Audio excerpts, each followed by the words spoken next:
Então, galera, continuando o raciocínio aqui da nossa brincadeira, taxas de homicídios bem elevadas na região sudoeste e sudeste do estado do Pará, né? Senador José Porfírio, Anapu, Altamira e etc. Dados de 2019. 2020 nós temos aqui destaque para a Floresta do Araguaia, sudeste do estado do Pará. E aí aparece novamente o município de Anapu, né, no sudoeste. Então, que demonstra os grandes conflitos por terra no estado do Pará. O sudeste e o sudoeste eles se destacam com essas altas taxas de homicídios por conta das disputas de mineração, exploração de terras, grilagens e etc. Atlas da Violência no Brasil 2021, tá? Informação de 2021. Então aqui você vê 3 itens que explicam a diminuição nos estados, nas unidades federativas, né? A mudança demográfica, né? A juventude não está mais tão jovem assim, né, gente? Então quem mais morre são os jovens, então a galera está envelhecendo, está se envolvendo em menos conflitos. A implementação de ações dos estados, dos municípios para reduzir as taxas de homicídios e o Estatuto do Desarmamento. Aí, gente, é uma análise por estado, não por município. Então, 2018, 2019, gente, quase todos os estados diminuíram as taxas de homicídios, menos o Amazonas. Analisando exclusivamente 2019, você vê o Amapá liderando as taxas de homicídios. Então, infelizmente, você vê aí o Norte e o Nordeste nessa liderança cruel e é um grande problema de segurança pública, né, gente? Nós ainda temos taxas elevadas e o Pará aparece em quarto lugar. Logicamente que 2018 e 2019, gente, é bem menor do que 2016 e 2017, por exemplo, que as taxas eram absurdas estaduais. Agora, 2020 e 2021, está havendo redução. Olha, o Pará tem a maior queda dos estados brasileiros, né? Então, em 2019 foram 2.700 homicídios, agora foram 2.300. São dados de redução no estado do Pará. Aqui você observa os municípios mais violentos, né, com número de vítimas. Destaque, logicamente, para a região metropolitana, né, gente? Belém e Ananindeua. Isso dados de 2020. Aí eu estou falando exclusivamente de 2020. Ecologia e desenvolvimento sustentável, a questão do meio ambiente. Gente, ecologia, qual é o conceito de ecologia? Como nos relacionamos com o meio ambiente? Aqui na floresta amazônica, nos últimos anos, essa relação não está sendo muito bem positiva, podemos dizer, né, gente? Como os seres vivos estão ali sendo influenciados pela ação dos seres humanos, né? Como os animais e vegetais. Então, gente, essa ideia de preservação do meio ambiente, essas ideias de desenvolvimento sustentável, elas são novas. Se você for observar isso, somente a partir da década de 70 o mundo vai estar debatendo essas questões, como na Conferência de Estocolmo. Aqui no Rio de Janeiro houve uma grande reunião internacional chamada de ECO 92 para debater as questões do aquecimento global. Uma reunião semelhante tivemos no protocolo de Kyoto, né? Então, até então, gente, antes da década de 70, os homens, as empresas, os estados nacionais, os países acreditavam que os nossos recursos naturais, né, eles seriam infinitos. A grande reunião para debater a questão do meio ambiente foi o Acordo de Paris, né? O objetivo, limitar o aquecimento ali na casa do 1,5 a 2,5 graus Celsius, né? Tentando reduzir o aquecimento global.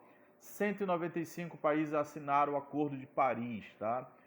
Sendo que os Estados Unidos foram retirados pelo Donald Trump e agora ele foi colocado novamente pelo presidente já agora o Biden. Então, se vai aumentar a temperatura da Terra, que não ultrapasse 1,5, que não ultrapasse 2 graus Celsius. Os maiores poluidores estão aí do lado esquerdo, China, Estados Unidos e União Europeia, né? você observa o Brasil aí na casa dos 2% na taxa de emissão dos GEE, gases do efeito estufa, né? Seguindo aqui, olha, falando sobre o Acordo de Paris. Convenção dos Quadros das Nações Unidas sobre as Mudanças Climáticas. Esse é o nome oficial do Acordo de Paris, né? Redução da emissão do dióxido de carbono, CO2. Lembrando que outros gases contribuem para essa poluição, como o metano, tá, gente? Objetivos: aumentar a capacidade de adaptação aos impactos, né, das alterações climáticas. Criar fluxo financeiro consistente em direção de promover baixas emissões, né? Os países mais ricos devem doar, né, dinheiro para ser investido em tecnologia para os países mais pobres, para reduzir a emissão do GEE. Os 5 maiores problemas ambientais do mundo, tá aí, olha, poluição do ar, que interfere nas mudanças climáticas, desmatamento, isso é muito claro aqui na Amazônia, extinção de várias espécies no planeta, isso é algo evidente. Agora tem que ser dito a verdade, tá, gente? Vários projetos de preservação de espécies estão dando certo no Brasil e no mundo. Degradação do solo com a mineração, né, com a ocupação irregular e as superpopulações. Você vê aí a Índia, a China com mais de 1 bilhão de pessoas, as grandes metrópoles, que tudo isso traz diversos problemas socioeconômicos e, logicamente, ambientais.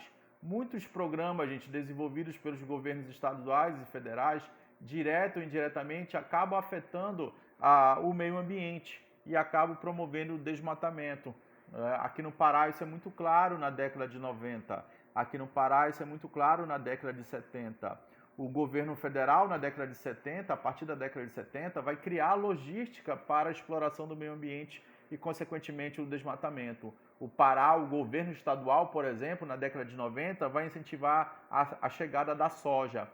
Então, a agropecuária, né, a agricultura visando o mercado internacional, a exploração de minérios, acaba promovendo a destruição do meio ambiente, muitas das vezes com apoio de programas federais e estaduais. Então aqui você vê uma área totalmente devastada, né? O meio ambiente cada vez mais sofrendo com a ação humana, e você vê aqui as consequências desse desmatamento, né? Consequências bem plurais, né? A destruição da biodiversidade, interferindo isso na vida dos índios, né?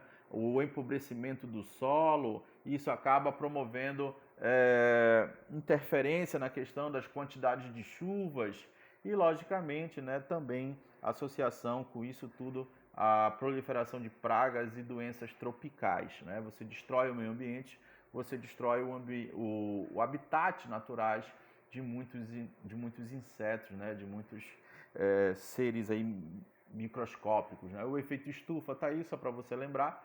Os raios solares, eles entram na atmosfera e eles têm que refletir, né? Eles têm que rebater. Só que eles não conseguem rebater 100%, eles não conseguem refletir 100% porque nós estamos construindo ali uma camada, né, de gases do efeito estufa, o que acaba aprisionando o calor, né? Buraco da camada de ozônio, ele é ampliado, né? A camada de ozônio é um dos filtros naturais da Terra, justamente para filtrar essa quantidade de raios ultravioletas, e a camada de ozônio ela é atacada pelo clorofluorcarbonetos, né? São substâncias químicas utilizadas em aerossóis, substâncias químicas utilizadas nos nossos aparelhos de ar-condicionado. Só que muitas empresas no mundo, gente, já desenvolveram tecnologia para substituir esses CFCs, mas outras continuam, infelizmente, né? Então, essas substâncias químicas aqui acabam ampliando o buraco, né, sendo liberado na atmosfera. Nossa, quase não sai. A atmosfera, né? Ele acaba ampliando esses buracos aí, o buraco, né? E em 2020 chegou a atingir quase 3 vezes o tamanho dos Estados Unidos. Então aí a nossa pele acaba sofrendo, né? 16,4 milhões quadrados. Evapotranspiração, ventos alísios e rios voadores. Isso aqui eu explico muito bem em uma aula presencial aqui. Vamos tentar resumir essa história. O que são os ventos alísios? Estão aí do lado direito, né? Os ventos, eles convergem para próximo da linha do Equador. O que é o processo de evapotranspiração, né? Transpiração é feito pela vegetação, a transpiração é feita pelos animais e isso libera gotículas na nossa atmosfera. A evaporação, ela é feita pela água dos rios, dos oceanos, dos lagos. Então você soma a transpiração e a evapotranspiração. Isso forma as chuvas. E os ventos alísios, eles empurram essa chuva, né? Isso ocorre logicamente muito na Amazônia e aí forma os rios voadores. Então nós temos a evapotranspiração, a formação de chuvas empurrada pelos ventos alísios. Esses ventos, né, eles pegam essa precipitação de chuvas e retiram algumas dessas nuvens da Amazônia. Essas nuvens da Amazônia, elas deveriam ir para o Oceano Pacífico, só que nós temos a Cordilheira dos Andes ali. Então isso rebate para o Sudeste. Olha como o Papai do Céu é muito bondoso. As nossas chuvas da Amazônia, né, que deveriam ir para o Oceano Pacífico, vai para o Sudeste. Isso contribui para a questão das chuvas lá, né, e logicamente para a formação de reservas hidroelétricas. Então, por que a energia hoje está tão cara? Queimadas na Amazônia.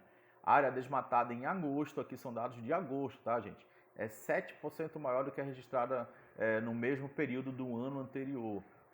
Esse, gente, é um acumulado, né, de janeiro ao mês de agosto, o maior em 10 anos. Então, em 10 anos, nunca tivemos tanto desmatamento, né? A área desmatada é 5 vezes, né, o tamanho de Belo Horizonte, só para você ter uma noção.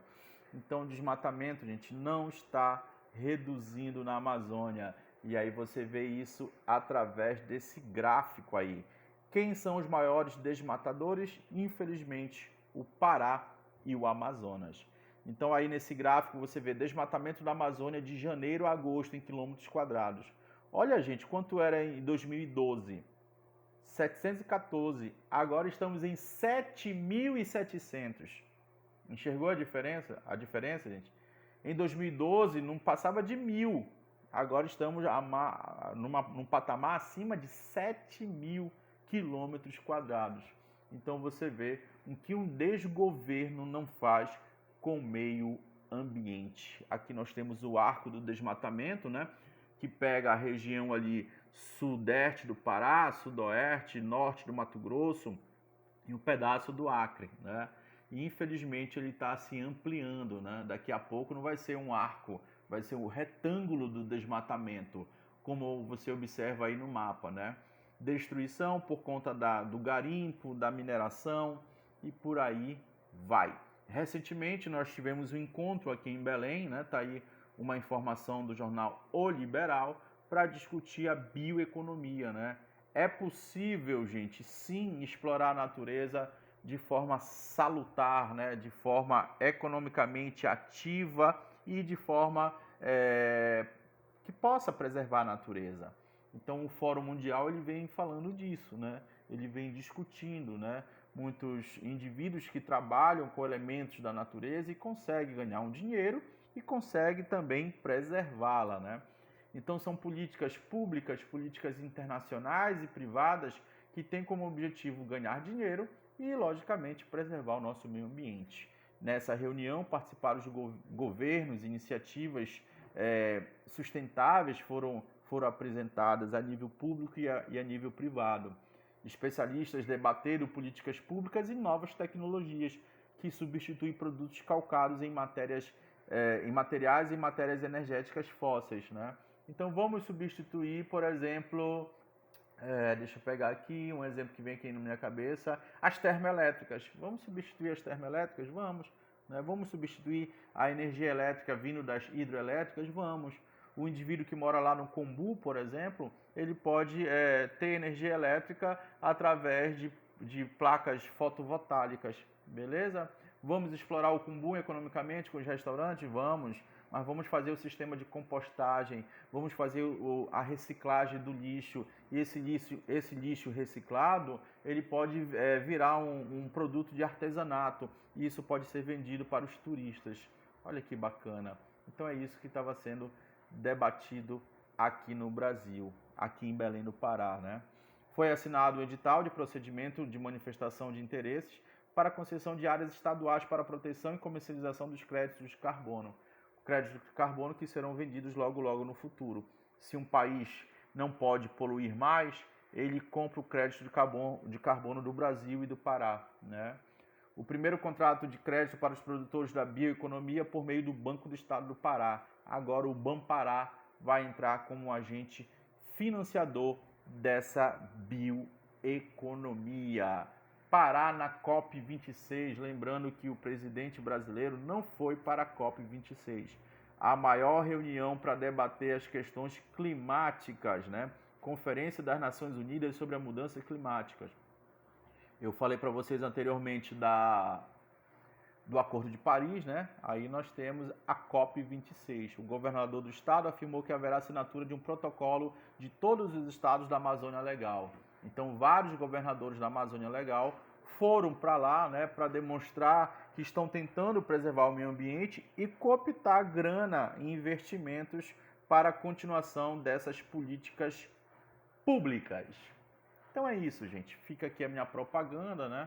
Lá no site do Fatrim Concursos, você tem uma apostila minha, tá aí do lado esquerdo, né? O curso Fatrim, beleza? Do lado direito nós temos uma maratona agora com diversos professores no próximo sábado. Convido vocês, né? Isso aí é para a galerinha da SEMAD, tá, gente? Os dois aí são SEMAD. Do lado esquerdo a apostila, do lado direito maratona. Do lado esquerdo aqui, já falando do curso Hertz, você tem aqui atualidades para o concurso de Ananindeua, tá, gente? Você tem lá videoaulas, um negócio bem profissional mesmo, né, no estúdio. Aqui é só uma brincadeira. Do lado direito, você tem um minicurso exclusivo para a SEMEC. Beleza, gente? Espero estar ajudando vocês da melhor forma possível. Qualquer coisa tá aí, ó, o meu Instagram, professor._Rogério Silva. Rapidamente vimos aqui os principais pontos de segurança, ecologia e relações internacionais. Fico por aqui. Logo, daqui a uns 2, 3 dias, teremos um novo vídeo. Forte abraço. Até a próxima.